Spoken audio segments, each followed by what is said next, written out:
Seriously এটা priority দিতে হবে আপনাকে, এবং আপনাকে এটা বুঝতে হবে যে আমাদের এই এলাকা মাদকে এবং নানা সমস্যায় জর্জরিত।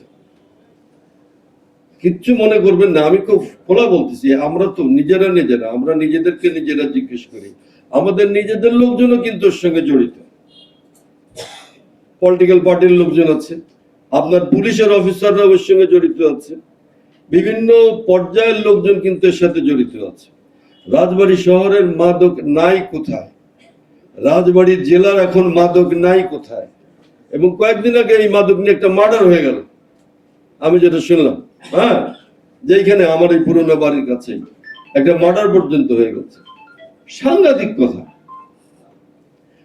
আমি আপনার সঙ্গে আলাপ করছি এই যে আপনার রামকান্তপুর একটা পরিবারে 18 জনকে নৃশংসভাবে পেটানো হয়েছে, এবং আপনার একজনকে মেরে ফেলানো হয়েছে, একজন মারা গেছে। তারপরে আপনি ওখানে, আমি আপনাকে বলছি, আপনি ওখানে একটা পুলিশ ক্যাম্প মতো করছেন, আপনি যে অফিসারকে দিচ্ছেন ও ওইখানে আবার উল্টো এদের নামে মামলা হচ্ছে, অনেক কিছু হচ্ছে, সেগুলো হচ্ছে। এগুলো আমার কথা হচ্ছে যে আমি আপনাকে আজকে বলতেছি না যে আপনি এক্ষুনি একটা কিছু দেখায় দেন। আপনি আমাদের মানুষ, এখানে আপনি বুঝেন যে হোয়াট ক্যান ইউ ডু, আমরা কি করতে পারি, আমরা এটাকে কতটা রিডিউস করতে পারি, কতটা আমরা একটা জায়গায় আনতে পারি। সেই জন্য প্রথমত আপনাকে ভাবতে হবে যে হ্যাঁ, প্রবলেমটা খুব মারাত্মক। এটা হলো আপনাকে বুঝতে হবে যে এই যে কি বলে মাদকের সমস্যা, আমরা কিন্তু we are not at all happy. রাজবাড়ির ল অ্যান্ড অর্ডার, এবং ল অ্যান্ড অর্ডারের মধ্যে অনেকগুলো জিনিস, চুরি হচ্ছে কম, ডাকাতি হচ্ছে কম, ধর্ষণ হচ্ছে কম, কিন্তু মাদক হচ্ছে বেশি। এ যদি মানে আপনার চিত্রটা এরকম হয়, তাহলে কিন্তু আপনাকে বলতে হবে ল অ্যান্ড অর্ডার ঠিক নাই। আমি জানি না আপনাদের কি পরিস্থিতি, আমি না জেনেও কথা বলতে চাই না যে আপনাদের ভেতরে কি সমস্যা আছে।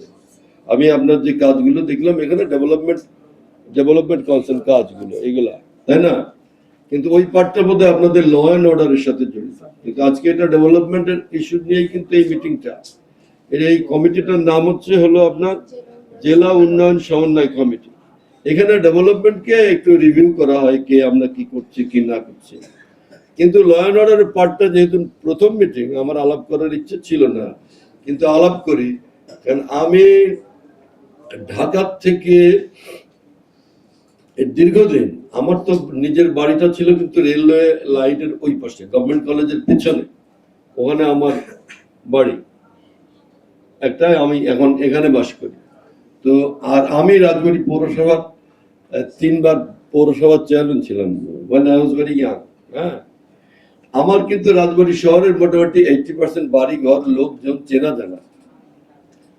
এখন আমি আমার জেলাও মোটামুটি চিনি জানি, কিন্তু আপনার ক্ষেত্রেও কিন্তু পারসেপশনটা এটা যে রাজবাড়িতে এটা এখন একটা সাংঘাতিক রকম প্রবলেম, সারা বাংলাদেশে প্রবলেম। মানে এগ্রি উইথ ইউ যে সারা বাংলাদেশে যদি এরকম হয় আপনি কি করবেন? এইটা ঠিক আছে, কিন্তু এটাকে টপ প্রায়োরিটি আপনাকে